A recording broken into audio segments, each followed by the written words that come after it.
Hello guys, મારા new બ્લોગમાં તમારા બધાનું સ્વાગત છે. તો વાગી રહ્યા છે 4 અને આપણને લાગી છે ભૂખ.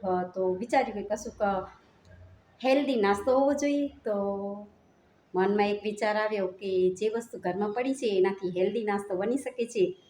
તો હેલ્ધી નાસ્તો બનાવવા જઈ રહ્યા છે અને શું છે તો ચાલો તમે રહો મારી સાથે.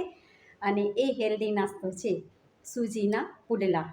અને આપણી ભરપૂર વેજીટેબલ સાથે હેલ્ધી પણ ગણાય એવા અને નાના મોટા સૌને ભાવે એવા સૂજીના પુડલા.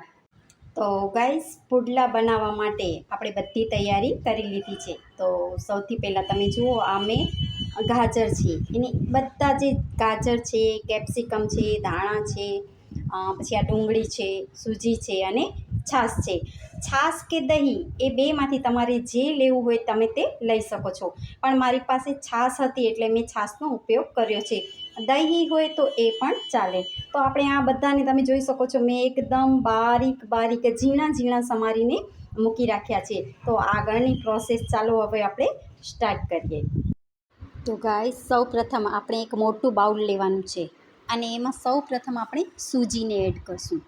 ઠીક છે? તો સૂજીને એડ કર્યા પછી આપણે આ જે કાંદા છે એને એડ કર્યા.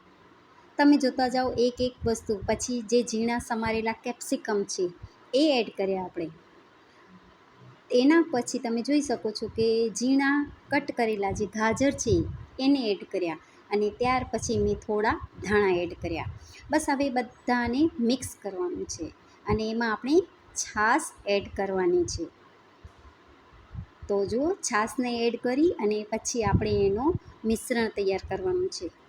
તો એકદમ પરફેક્ટ આપણને મિક્સ કરી નાખવાનું છે જેથી આપણું બેટર સારું તૈયાર થાય. આ વઘારને એડ કરવાથી પુડલા વધારે ટેસ્ટી બનશે. તો આપણે વઘારિયામાં થોડું વઘાર આની અંદર એડ કરી અને આ વઘાર આપણે પહેલાં જ કરી દીધું છે. અને વઘાર કરી 10 મિનિટ થઈ ગઈ છે. વઘાર કરી દીધું છે અને હવે આપણે એના ગરમા ગરમ ઉતારીએ પુડલા. તો ગાઈસ, આપણું જે બેટર રેડી છે એને ચાલો આપણે આને તવા ઉપર તેલથી સ્પ્રેડ કરી અને હવે આપણે બેટર અહીંયા પાથરવાનું છે.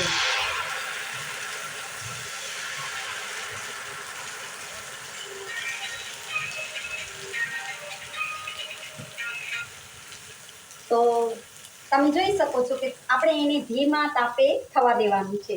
ઠીક છે? તો ગાઈસ, આપણા ગરમ ગરમ પુડલા બનીને તૈયાર થઈ ગયા છે. તો ચાલો એની ચટણી અથવા સોસ સાથે ખાઈએ.